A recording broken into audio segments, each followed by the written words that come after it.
It's alive! What's up guys? Welcome to the Icing Artist. My name is Lori and the countdown is on to Halloween. So this week I'm going to show you guys how to make a Frankenstein trick-or-treat bag. I actually really love this cake. And if that wasn't enough, I am working with the amazing Renee Connor, and she has come up with another spooky treat that kind of goes along with this theme. So make sure to stay tuned right to the end to see what she came up with. I started off with two 8-inch square vanilla cakes. Now I leveled those off and trimmed down the sides so they were nice and square. I divided both cakes into 2 layers and cut them in half. I started stacking up my layers of cake using my buttercream icing as a filling in between each layer. Because this cake is so tall, we need to tier it. So I put in 4 dowels into the 3 layers, and then a cake board on top of that, and that's going to help support the top layer of the cake. Halloween has to be one of my favorite times of year. I love all the spooky decorations, and now that I have my own house, I love decorating it and dressing up, and I love seeing all the little kids in all their cute costumes. After about 5 layers of cake, I decided this cake was looking pretty tall, so I decided to leave out the rest of the cake. To keep the cake from tipping over, I inserted 2 dowels that were the full length of the cake and then sharpened the one end so we would hammer right through that cake board in the middle. Then using my buttercream icing, I applied a nice crumb coat going over the entire cake. And of course, for all of my recipes, I will leave links for you guys in the description box below, and you can also click here. Now because I want it to look like a trick-or-treat bag and I want the bag to look very deep, I decided to cover the top of the bag in black fondant. So I just rolled that out and then kind of cut out a rectangle, placed that on top using some water to glue it down, and then trimmed out the sides until it was nice and flush with the cake. Using a paintbrush, I applied some water to my cake so that way my fondant would stick to it. Because we're making Frankenstein, obviously the rest of the cake is going to be green. I rolled out my fondant and rolled it back with my rolling pin and kind of carefully rolled that back onto the sides of my cake. Once you have it there, you can use a fondant smoother and help smooth it out. Make sure it's nice and stuck. Use a sharp knife and start trimming off the excess. And you're going to do the same thing going all the way around the sides of the cake. So each side, you're going to roll out your fondant, roll it on, make sure it's nice and stuck to the cake. Make sure you don't forget the water, because I kept forgetting the water and doing it afterwards. Have you guys subscribed to the Icing Artist yet? Because if not, I would love for you to hit that subscribe button. I have done so many Halloween cakes on my channel, and I have more to come this year. So you guys are going to want to subscribe so you don't miss them.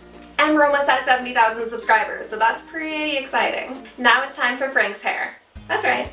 Me and Frank, we're on a first name basis. Although I guess his name is Frankenstein, so it's not really Frank and Stein. Used a sharp knife and just cut out these little notches, almost like a triangular shape going all the way along the fondant. I measured my cake to see exactly what size the hair needed to be, cut it to the right size, and then applied some water to stick that onto the cake. I made sure there was about a 1/4 inch lip going up the top of the cake, so the candy on top looks like it's actually sitting into the bag. It's stitching time. This is the beautiful detail that really starts making this cake look less like a monster and more like a trick-or-treat bag, which I think is just a fun concept. Using my stitching tool, I started stitching up the sides and all the little edges of the cake going along the cake. And of course, for all the tools that I'm using in this video, if you guys are interested in where I got them, I will also leave links for those in the description box below as well. Because it's like a cloth kind of looking trick-or-treat bag, I thought little button eyes would be really cute. So I made one big button and one little button so I look a little wonky. For his mouth, I cut out a large circle, cut that in half, and then again stitched around it so it's going to be stitched onto the cake. I needed a unibrow, so I rolled out a little snake of black fondant and I kind of like twisted it, kind of kinked it going around. Glued that onto the cake and then added some stitch lines. Now of course Frankenstein needs a giant kind of big stitch going across his face, so I cut out some little pieces out of black fondant, layered them up together, added all the stitch lines on, and then glued that on.